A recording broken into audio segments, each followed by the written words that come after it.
သူ့နာမည်ကိုစိုင်းနာမည်ပေးထားတဲ့ကွင်းရဆိုင်ပိုင်ရှင်ကိုစိတ်မကွက်တဲ့အပြင်ဆိုင်ကိုပါကြော်နာပေးခဲ့တယ်မနော်အစတော်မနောကမနောဆိုတဲ့နာမည်အတိုင်းစိတ်ထားကောင်းပြီးတော့သဘောထားပြောရသူဖြစ်ပါတယ်မြန်မာတန်စင်အစတော်တွေထဲမှာမနောရဲ့အောင်မြင်မှုကအရင်ကြီးမားတာကြောင့်တော်ယုံအစတော်တွေကလိုက်မမီပါဘူးရှိုးပွဲတွေမှာမသိဆိုတော့ပေမဲ့မနောရဲ့တချင်တွေကတော့အခုထိနာမည်ကြီးနေပါတယ်မနောကဒီရက်ပိုင်းအတွင်းမှာတော့ကွင်းရတွေကိုယ်တိုင်ရပြီးတော့ရောင်းနေတာကြောင့်အားလုံးကအံ့ဩနေရပါတယ်မိထီလာကရေရနာစခန်းမှာကွင်းရတွေရပြီးတော့ရောင်းနေပြီးဆိုင်နာမည်ကလည်းမနောဖြစ်ပါတယ်အပင်အောက်ကွင်းရဆိုင်လေးမှာမနောကပကာသနာတွေမပါပဲကွင်းရတွေရပြီးရောင်းနေလို့မနောတယောက်ကွန်မရောင်းတော့မှလားလို့ထင်သွားကြပါတယ်မနောကကွင်းရလာစားတဲ့သူတွေကိုစိတ်ရှည်လက်ရှည်နဲ့ကွင်းရရပေးနေပြီးအမတ်တရဖြစ်အောင်ဗီဒီယိုရိုက်ထားလိုက်ပါတယ်တချို့တွေကလည်းမနောတယောက်တကယ်ပဲကွင်းရရောင်းနေတဲ့ထင်လို့စိတ်မကောင်းဖြစ်သွားကြပါသေးတယ်မနောတယောက်ငလင်လှုပ်ပြီးတဲ့နောက်ကွင်းရရောင်းပြီးဘဝကိုပြန်ဆနေပြီးထင်သွားတာကြောင့်အပိစကားတွေပါပြောနေကြပါတယ်ရှင်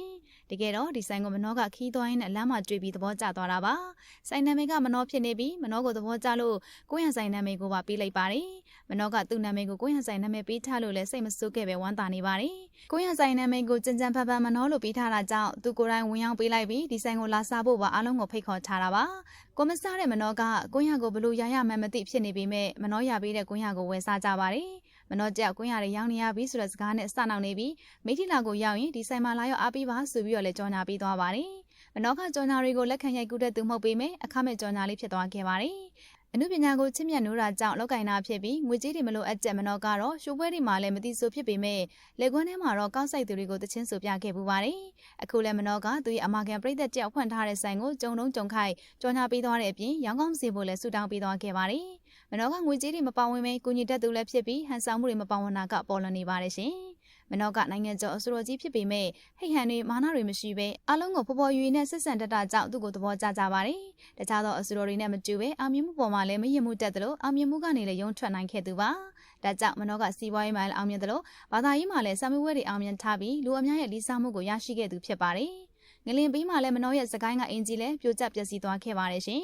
အချိန်များစွာတိဆောက်ထားခဲ့ရပြီးမိနစ်ပိုင်းသာလှုပ်ခတ်ခဲ့တဲ့ငလင်ကြောင့်ပြိုကျသွားတဲ့အင်ဂျီကိုကြည့်ပြီးတိုက်ကြီးကြီးမှမနေတော့ပဲဇာတိရွာလေးမှာပဲထက်လက်တဲလေးနဲ့နေထိုင်ခဲ့ပါတယ်မနောကသူ့အင်ဂျီပျက်စီးသွားခဲ့တာကိုလည်းတရားနဲ့ဖြေနိုင်ခဲ့ပြီးပြန်လည်ကြိုးစားဖို့အာရုံနိုင်ခဲ့သူပါဇာတိရွာမှာခဏကြာနေထိုင်ပြီးနောက်မနောကမန္တလေးကိုပြန်လာပြီးသူ့ရဲ့အလုပ်တွေကိုလုပ်ကိုင်နေပါပြီမနောရဲ့လုပ်ငန်းကအောင်မြင်တဲ့လုပ်ငန်းတစ်ခုအဖြစ်ရပ်တည်နေပြီးဆိုင်ကပစ္စည်းတွေကိုလည်းကိုယ်တိုင်ကြော်ညာနေပါတယ်မနောကအောက်ခြေကနေစူးစမ်းလာခဲ့ရသူဖြစ်အောင်သာမကလောကဒဏ်ကိုလည်းခံလိုက်ရသူဖြစ်လို့ကွင်းရဆိုင်ပိုင်ရှင်ကိုလည်းကိုချင်းစားပြီးတိမ်ပေါင်းများစွာရောင်းချရပါစေလို့ဆုတောင်းပေးလိုက်တာပါမနောရဲ့စိတ်ထားကအရန်လှတာကြောင့်ဆိုင်ရှင်ကတော့ကံကောင်းတဲ့ဆိုင်လေးဖြစ်သွားပါပြီနော်မနောလိုနိုင်ငံကျော်ဆိုတော်ကြီးကကြော်ညာပေးသွားတဲ့ဆိုင်လေးကတော့ရောင်းရည်တက်နေတော့မှာပါနာမည်ကိုကွင်းရဆိုင်နာမည်ပေးထားပြီးမဲ့လေစိတ်မဆိုးပဲကွင်းရတွေကိုပါရောင်းပေးခဲ့တဲ့မနောကိုပြည်သက်ကြီးတို့ရောသဘောကျရလားဆိုတော့ကိုမမပြောသွားပြီးခဲ့ကြပါဦးကြည့်ရှုအားပေးခဲ့ကြတဲ့အတွက်လည်းကျေးဇူးများကြီးတင်ပါတယ်ရှင်